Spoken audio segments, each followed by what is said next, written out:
Today I'm going to be changing out the steering stem bearings on this Yamaha PW50. It's going to be the same process for any of these bikes. So if yours are feeling rough or notchy and you need to get them replaced, or maybe you just want to grease yours up, we're going to show you how to do that today. To get this job done, you're going to need some common hand tools. So we have screwdrivers, pliers, 14 and 17 millimeter combo wrenches, 5 millimeter Allen, 12 and 17 millimeter sockets, and of course we have our trusty adjustable wrench. Now some of this stuff is for bearings. So we've got a bearing driver and a 1 1/4 inch inside diameter pipe to help us drive some bearings on. Also we have our hammer, a punch, chisels, and then to help make the job easier, we're using a rubber cap along with a drill bit. These aren't required, but we'll show you in a later step. That's going to help you from spilling oil everywhere when you remove that oil tank. But other than that, we're just using safety glasses, rubber gloves, and some rags. For parts, we have the Tusk steering stem bearing kit. That's going to come with the upper and lower, inner and outer races, as well as your ball bearings. And then you want to re-grease this stuff every 2 years. So obviously you need some grease. We're using some contact cleaner as well to help clean everything up. To get these steering stem bearings inspected, one thing you can do is check for any play. So I'm going to grab the bottom of the fork with the wheel off the ground and the top of the handlebar. We don't have any play in there.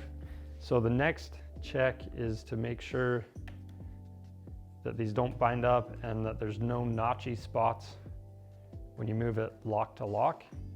This one actually feels pretty good, but we're going to show you how to service this stuff anyway. To start out, we're going to remove the wheel by removing the axle nut.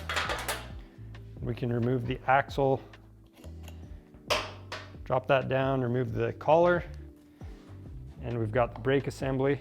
We're going to pull that out. Then we're going to remove the 2 screws holding the front fender in.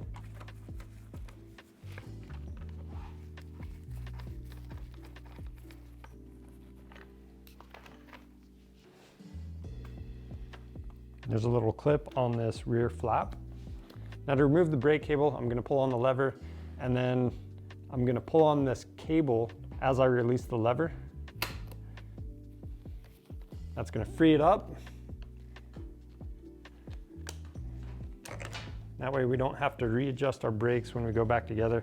And then I'm just going to remove this whole brake assembly from the bike. Now I'm going to place a rag over the seat and the gas tank, and then remove the handlebars and place it on that rag.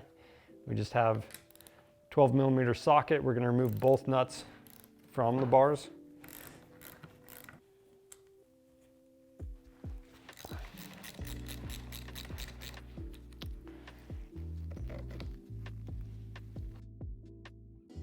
Then from here we need to remove the forks. So we have these fork cap bolts. I'm using my 17 millimeter wrench to loosen them up.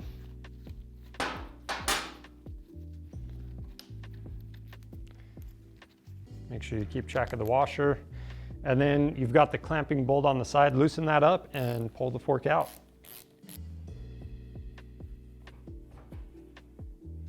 And as this comes apart, pay attention to how everything was routed.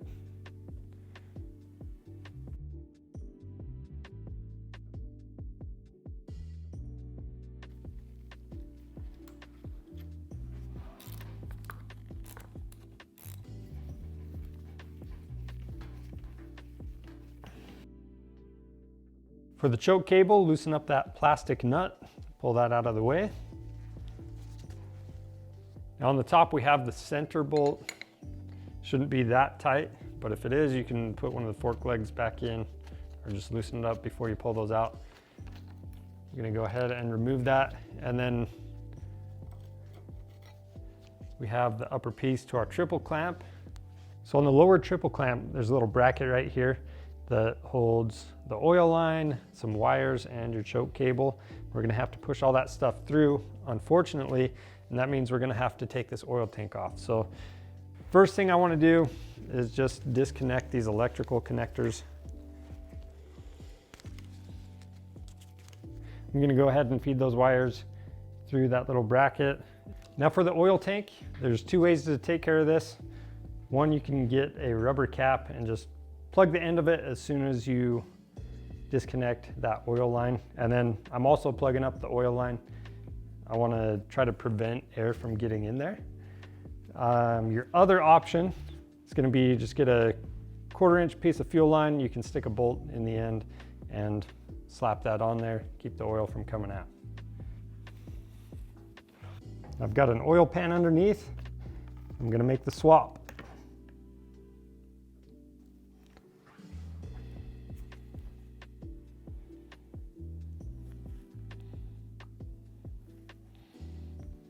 And then from here, we can just remove this oil tank. We'll set it to the side. Now I can feed that oil line through that little bracket. And then we've got the choke cable.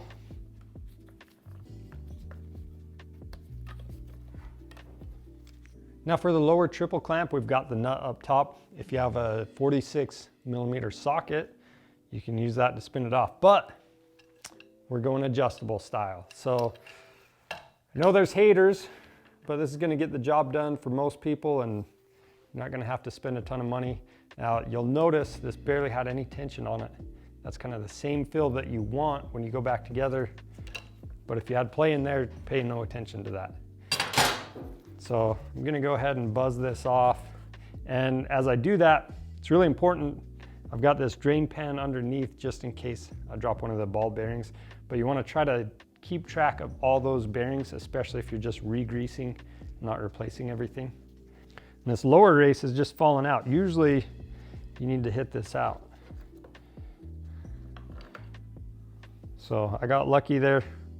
All of the bearings are still inside of there. So I'm going to set that aside.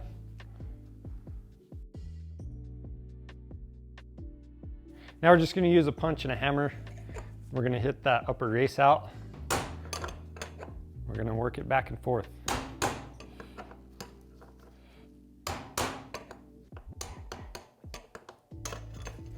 And if the lower race stayed in there, you're just going to do the same thing on that one. Now for the lower triple clamp, we're going to remove that lower race, and we have these bearings. They look kind of nasty, so good thing we're at least cleaning things up in here.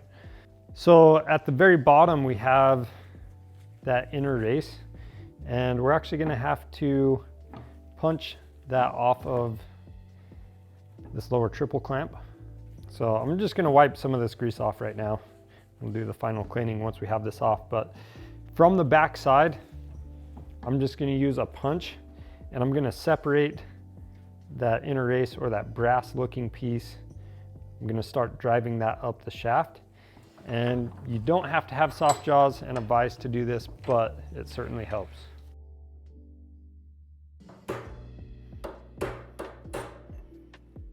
After that, I'm just going to clean everything up with a rag. Okay, now to install the new race, I'm going to apply grease to the inside diameter of it. I'm going to set that in place, and I'm using the vise to support this area right underneath that steering stem. I'm going to use the old race to help press that on, along with a 1 1/4 inch pipe.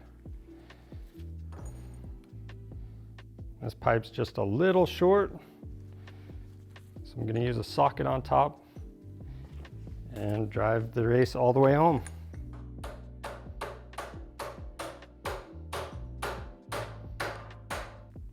Now for the ball bearings, I'm going to use a rag and some contact cleaner to clean everything up.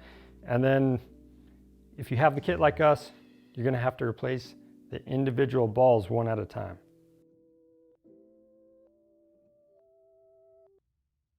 And once you have it cleaned up, you can just grease this up if that's all you're doing. But again, we're replacing the ball bearings, so I'm going to start popping each of these out.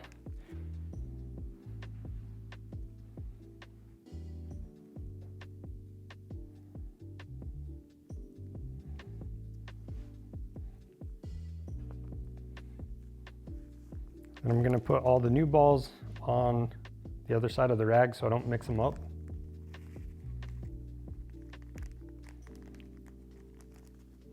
We're going to pop them in one at a time.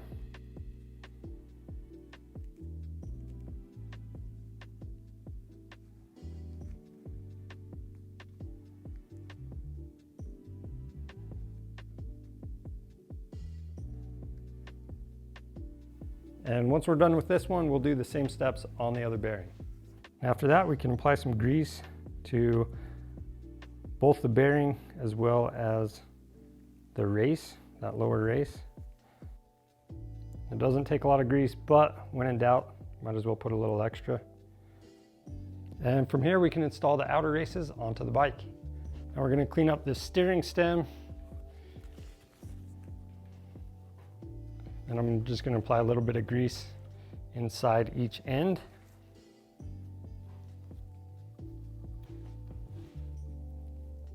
So for the outer race, it almost presses in by hand.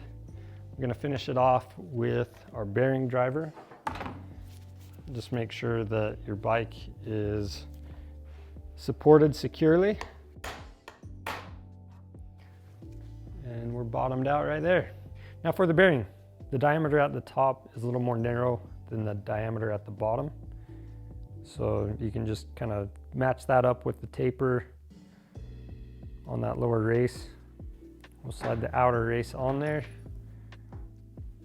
Now we're gonna set the upper bearing in place. So it's gonna be opposite of the lower one. So the wider part is gonna be towards the top. Then we can slide the stem into place.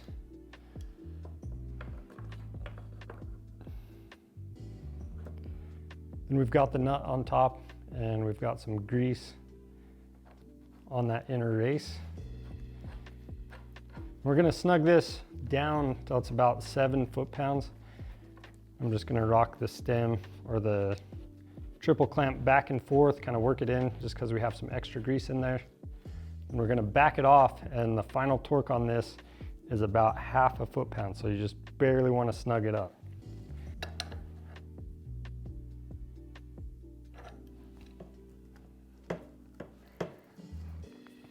So the main thing with that 1/2 foot-pound, all you wanna do is, as soon as it lightly seats, just barely snug it. You're gonna make sure this rotates freely and that there's absolutely no back and forth play with these bearings, which ours is looking good. So we can start reassembling everything. So I'm gonna feed that choke cable through. Got that oil line as well.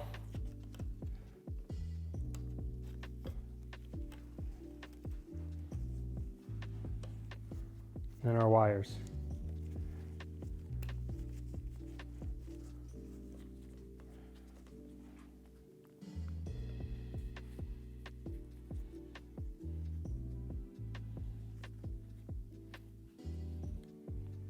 I'm going to remove the drill bit, and the main thing I want to do is make sure that this line is completely filled with oil and that we don't have bubbles.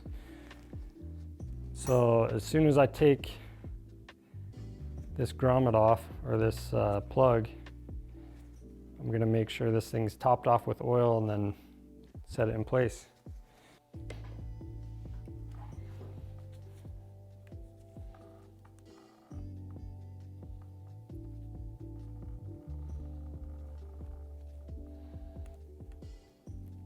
As we hooked that up, I made sure that I had oil overflowing out of that line. But if you're not sure if you have any bubbles in there or not, you're gonna have to go down to the oil pump and make sure you bleed any air out.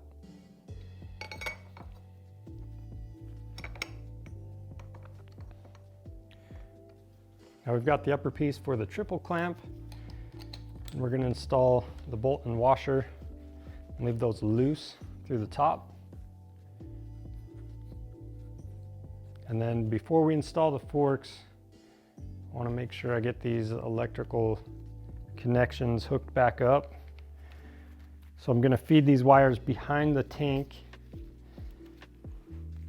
And then at this point, I'm just going to set the handlebars in place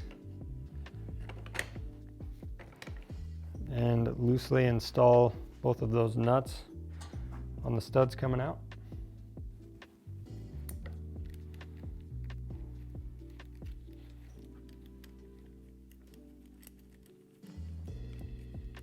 And I'll remake the electrical connections.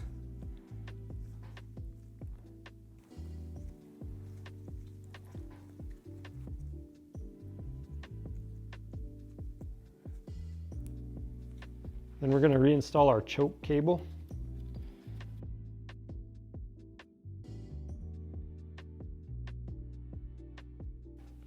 After that, I'm going to install the forks, and all of this hardware I'm leaving loose for now.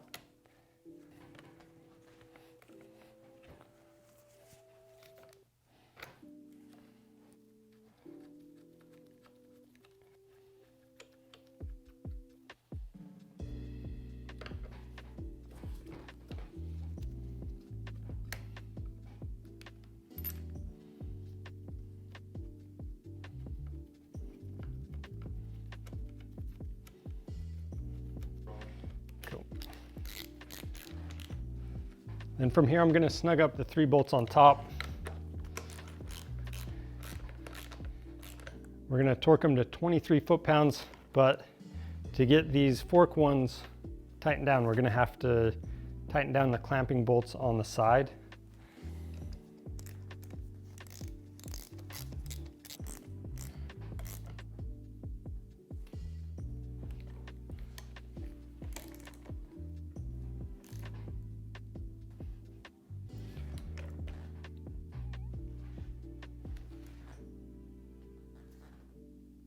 Okay, now for the final tightening, just to make sure everything's settled, I'm gonna back off these lower clamp bolts and then retighten them down, just because that should have pulled the fork up a little bit.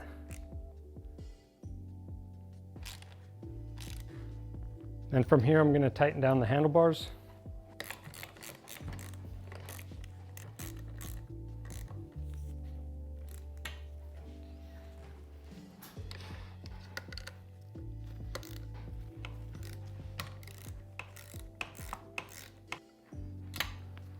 And then from here, we just need to reinstall our brake line.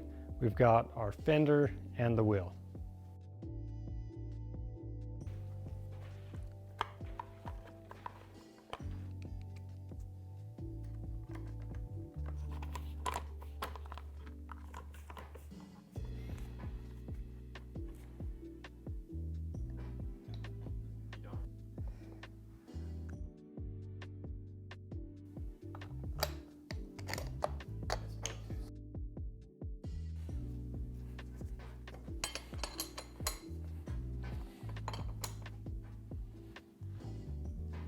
The last thing you need to do is check the cable routing and make sure you don't have too much or too little tension on those steering stem bearings.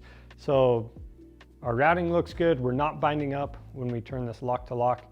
You also want to make sure it's a smooth and easy operation. There's no play in there. If you need to readjust those bearings, just pull the cover up on your handlebars. You're going to loosen up that stem nut and readjust your preload. So that's it for the steering stem bearings on this Yamaha PW50. If you need the bearings, they're available on our website. Just click the link in the description below. And if you have any questions, leave those in the comments. And as always, subscribe to our channel for more helpful content. I'm Charles with Rocky Mountain ETVMC. Thanks for watching.